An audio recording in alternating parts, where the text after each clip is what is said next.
Good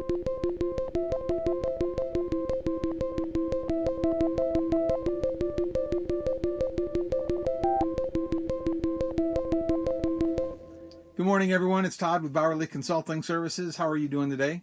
I wanted to share some other stuff from another great book. This is the 15 Valuable Laws of Growth by John Maxwell, and I wanted to share some of the stuff that he says in his first chapter.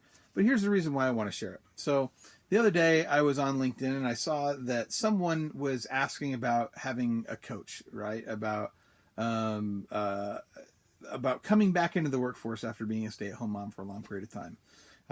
How's getting a career coach? How's that going to be beneficial? What are your experiences with it? And being a coach myself, I thought I would check it out and see what people were saying. So I was really interested in the comments. I was kind of surprised. There were plenty of people that said, yes, absolutely get a coach. I did it for myself and it was an amazing experience.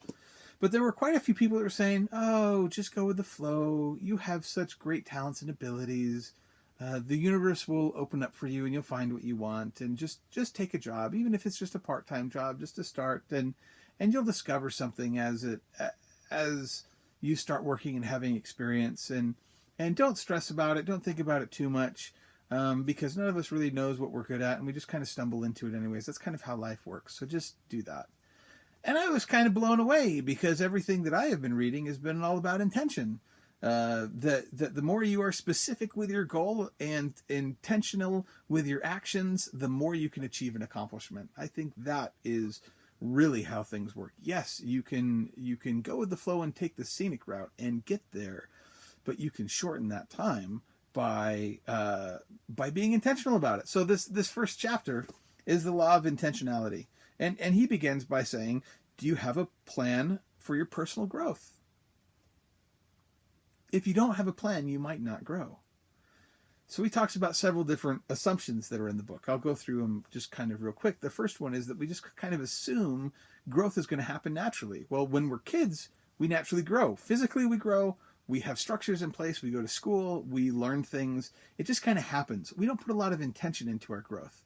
And I think if we could get our children to be more, to have more intention when they go to school and when they learn, I think that they could learn so much faster than we ever could. But we kind of assume that as life happens, we're going to grow. And John Maxwell says he disagrees with that. The problem is we don't improve simply by living. We have to be intentional about it. So this leads us to the second gap. He says, I don't know what I don't know. Well, your potential is infinite, right? Your potential is all the way up here. And you currently might be down here. And how do we close this gap? Because you don't know what you don't know. I remember being in a one-on-one session with a supervisor, being kind of frustrated, being like, I don't know what I don't know. What's my professional development plan? I don't know. I need someone to tell me. I don't know what I don't know.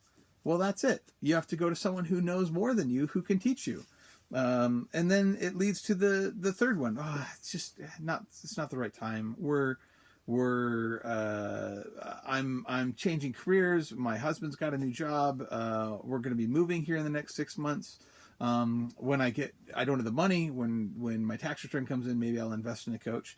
And you know what? There's no better time to plant a tree than right now. The best time to plant a tree was 50 years ago. Now is the second best time. There's this law of diminishing intent, which says that the longer that you wait to do something you should do now, the greater the odds that you will never actually do it. So you've got to do it. You got to find someone and you've just got to do it and take action. Then there's this fear of making mistakes, of having of failure, feel of failure. It's really seeing failure through the lens of a mistake, and that I've made a mistake and that now I feel shameful for having made a mistake. No, mistakes are learning opportunities. Right? You're going to make mistakes. I have already made mistakes in starting and running my own business. And you know what? I've learned from each one of them. And mistakes are fantastic, happy learning moments. The next is the perfection gap. So I am not going to take any action until I find the perfect person, the perfect coach, the perfect whatever for me. I'm not going to take a job unless it's the perfect job for me. I'm not going to take action unless it's perfect. Well, you know what? You learn by doing. You learn by doing and taking chances. And all of that stuff is just a reason. I mean, You tell yourself, I have to find the best way to start before I start so that you actually don't start. Gets you off the hook, right? The last one is I don't feel like doing it. It's not the last one. I thought it was the last one. The next one is I don't feel like doing it. You know what?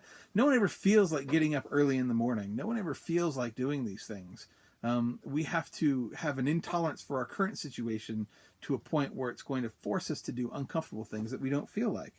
Oh, the next one is comparing yourself. Man, boy, that's just really a trap. Comparing yourself to other people, because what you perceive other people to have, other people's successes, you're always looking from the outside in. You never really truly know what's happening. Instead, what I would challenge you to do is to be grateful. Be grateful for all the blessings that you have in your life and stop comparing yourself to other people. And then the expectation. Thinking that it's going to be easier than it actually is. Or having reality not align with your expectations. And you know what? Reality never aligns with our expectations. It never does. But reality is something that you can influence, and you can make reality what you want it to be. How? By setting a goal and working towards it.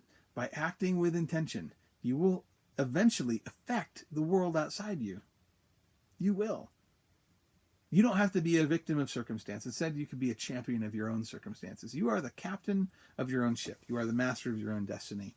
I would start by being intentional about your growth. What are you doing? You know what? If you want to start anywhere, pick up this book, 15 Invaluable Laws of Personal Growth by John Maxwell. Start with this book. Read it, learn it, love it, implement it. If you want to get a mentor, go get one. It doesn't have to be me. I'd love to work with you if you're going through a career transition or your business needs some help. That'd be great. You could work with my mentor. His name is Tony Child. His company is Elevated Worldwide. You can find him here on LinkedIn. You can find him on Facebook. Wherever. Find someone and learn from them. Do it now before that law of diminishing intent catches up with you. Sound good? All right. Well, take some action. Let me know how it goes. In addition, remember my little thingy here, my affirmation on I am the ideal candidate, helping build a mindset that helps you be motivated in your job search and your career transition to go out and succeed. Get it, read it for 30 days. If you want it, send me an email to bowerlyconsulting@gmail.com. It should be somewhere down here, right there. Go ahead, send me an email, and I'll send you a free copy. Cool? All right, take care. Have a great day. Bye.